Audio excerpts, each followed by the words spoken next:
Hello, everyone. Thank you again for joining us this morning for our weekly podcast from our Kukulu family. You know, this time of the year, the fall, we see a lot of in-person and virtual job fairs. These job fairs, they can be either from governmental agencies or non-governmental agencies. Both are nationwide job fairs. And it includes the minority communities, the disabled, and also the veterans. And this is very encouraging for all of us. Well, the job fairs, they also come in all states, in all professions, as I mentioned it earlier. So non-professionals and professionals are highly encouraged to apply for the job fairs. Well, majority of them, since it started in the COVID time, the majority of them are online, as I said, but a couple of them I've seen are in person. So treat both of them equally. This is my advice from my experience. Both of them, like you join a virtual job fair, dress up professionally, make your resume updated and ready to go.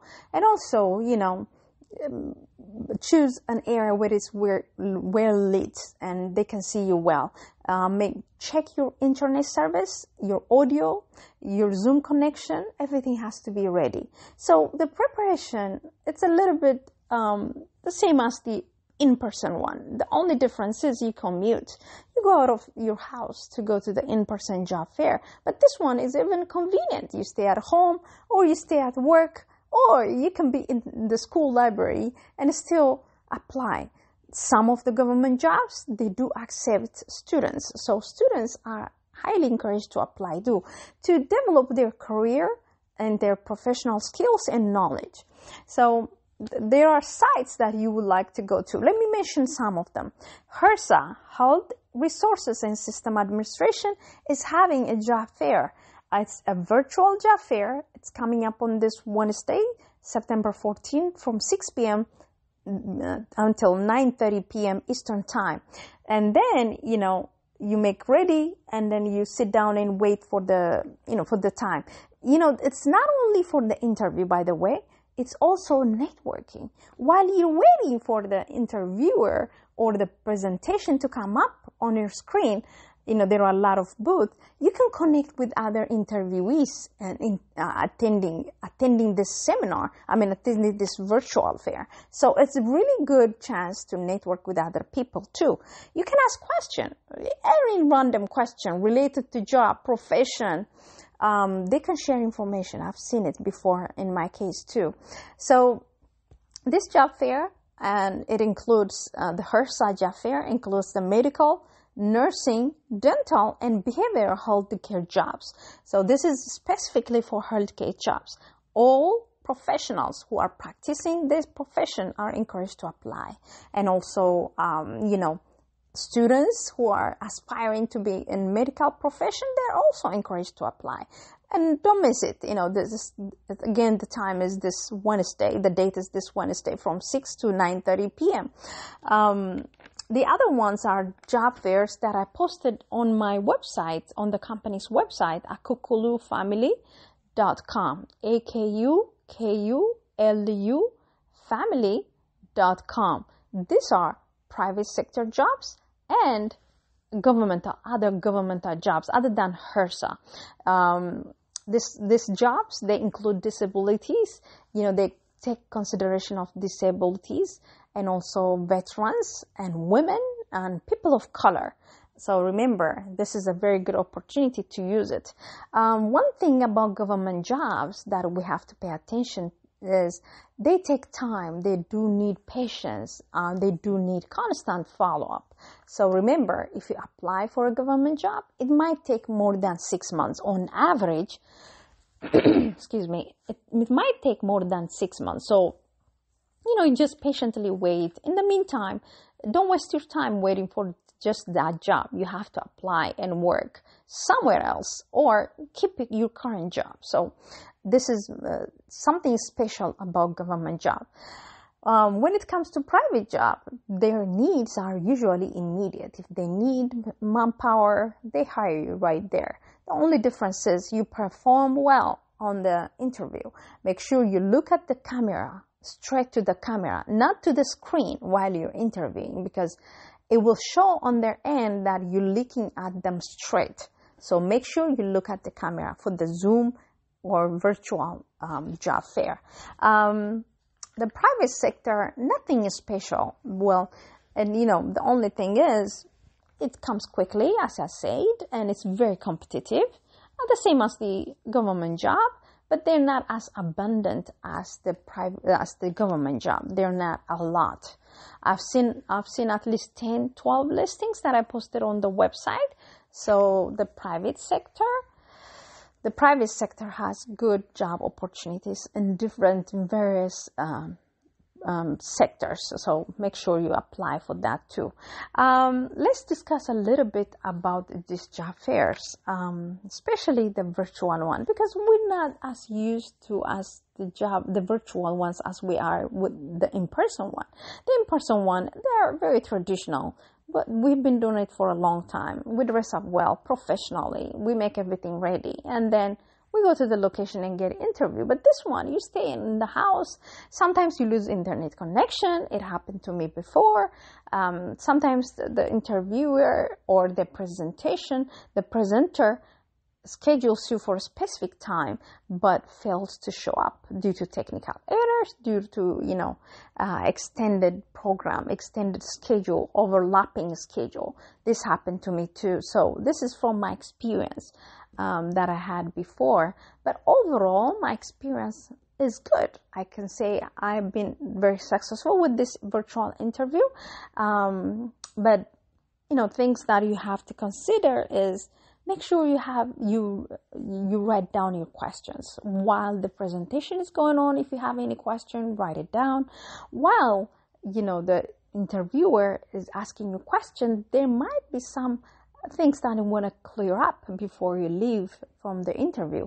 So you write down those questions and then ask them at the end of it. When the interviewer asks you if the interviewer asks you if you have any question, you tell him or her that you have questions. This shows that you are interested in the job.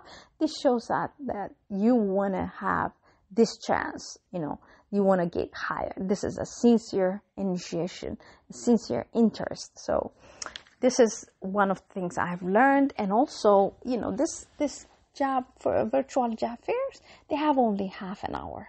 They're only half an hour. So that means it's very limited. So any question that they ask you, make sure you answer it in a brief and, to the point. Don't make it too long so you might lose them. And remember, it's not in person. You don't see them, like you're not that very close to them. You're not sitting next to them. So make sure you want to keep their attention active and engaged with you the whole half an hour time.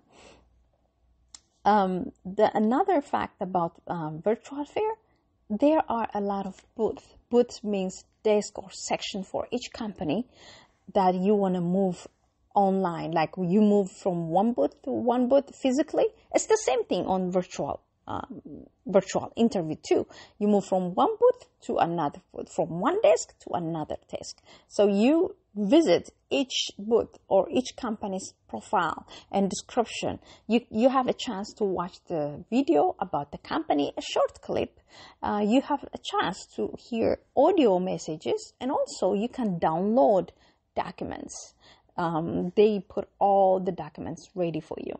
So this is very important about virtual fair. It's a great advantage, I believe.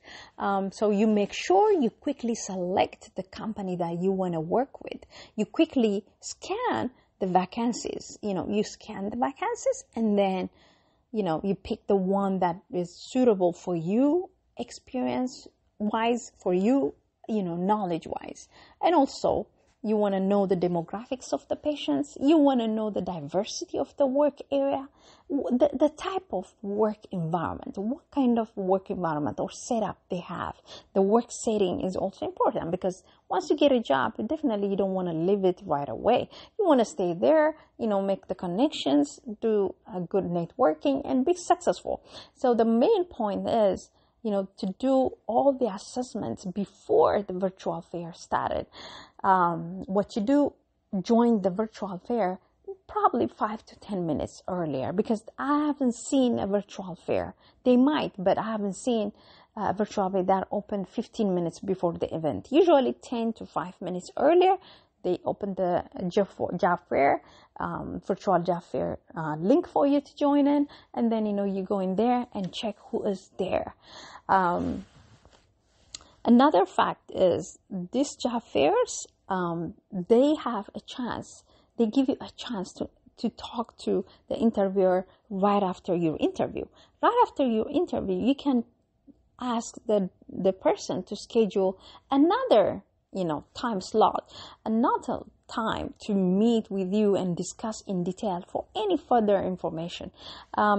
They make you schedule the link, the Zoom link is also, or the link. It shouldn't necessarily be the Zoom link, but they ask you to schedule for a meeting.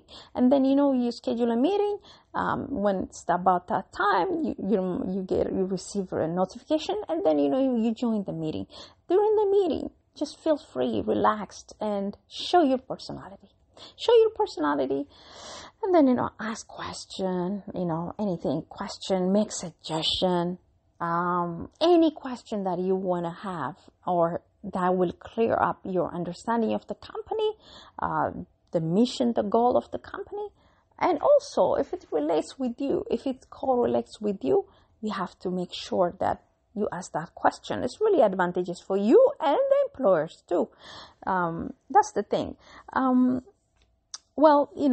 Health fairs, non-health fairs, all the other fairs are very competitive. Are you ready to relocate? That's my question. We're moving on to the government job.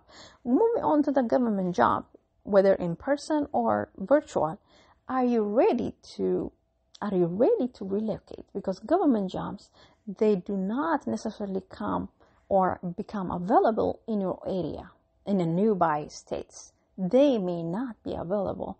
But if you find a job that fits you, your experience or knowledge, and that you qualify for, don't hesitate to apply. Do not hesitate to apply. Apply and wait and communicate and follow up with them. And what that means is you're very much interested. Eventually, you'll get the job, or you have a chance to get the job. But the wait time is not that short. It could be 3 to 6 months. So here is the process for the government job. The government job, once you apply, you wait and wait and wait. First of all, when you apply, don't apply on those job vacancies that have a longer, duration of hiring time, meaning a year, 2 years, or 6 months. That's too long. Those jobs are most probably for internal candidates. So, you don't want to apply and lose your time, waste your energy there. What you have to apply is in those job announcements that have a shorter period of time, like 2 weeks, 1 week, 1 month, 3 weeks. These are good ones. Go ahead and apply and then wait. After you wait, they send you an email. They do not call you. As far as I know, they do not call you. They send you an email because they have thousands of applicants. They have limited human resources. And, they email you. They email you with either of the four, with one of the four results. The first one, best qualified. The second one, qualified. The third one, tentatively qualified. The fourth one, unqualified. Of course, if they tell you that you are unqualified, that's it. It's done. You are not qualified. But if the top two, tentatively qualified, they may or may not give you a chance to interview. But the first two are most likely, it's not 100% sure, but most likely they might be called for an interview. After that, the next process is, once you apply, they send you an email and it says, best qualified or qualified, transfer for a position, or non-transfer to a position. So non-transfer to a position meaning you're not going to be interviewed. That means you're not going to get a job. But if you get either best qualified or qualified and then you are transferred to a position, that means you're going to get an interview. After that, it could be an average of 3 months to 6 months wait time. You still have to be patient, follow up on them, check with email, check your email constantly. And then they will call you for an interview. Once they call you for an interview, you will see that you'll get the job, and it might take for the clearance, for all the other preparations, for background check, all the required processes for the government job, it might take at least another 3 months. So on average, to get a job in government sector, in government job sector, it takes on minimum of 8 months. So you have to be really patient. Plan it for the long time. And once you are in the government job, it's very easy to switch from one agency to another agency. It's very easy to move from one job to another job within the government sector. So it's very, very encouraging that you can once get into the government job and move from one agency to another agency. It's really a good chance to have a professional growth.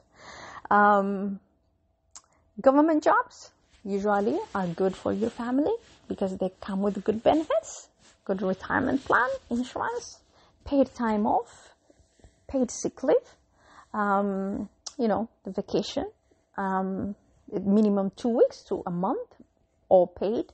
And these are very good ones. Tuition reimbursement. So remember, the government jobs, they do come with a better benefit compared to the private sector. So go for it. I encourage you to go for it. Don't hesitate. Keep on going, and then, you'll be successful. This is the podcast for this week. I am so happy that you stayed with me to listen to our podcast. I hope you benefit from this topic of virtual or in-person job fairs that are going on in fall this year. Wish you good luck. Thank you.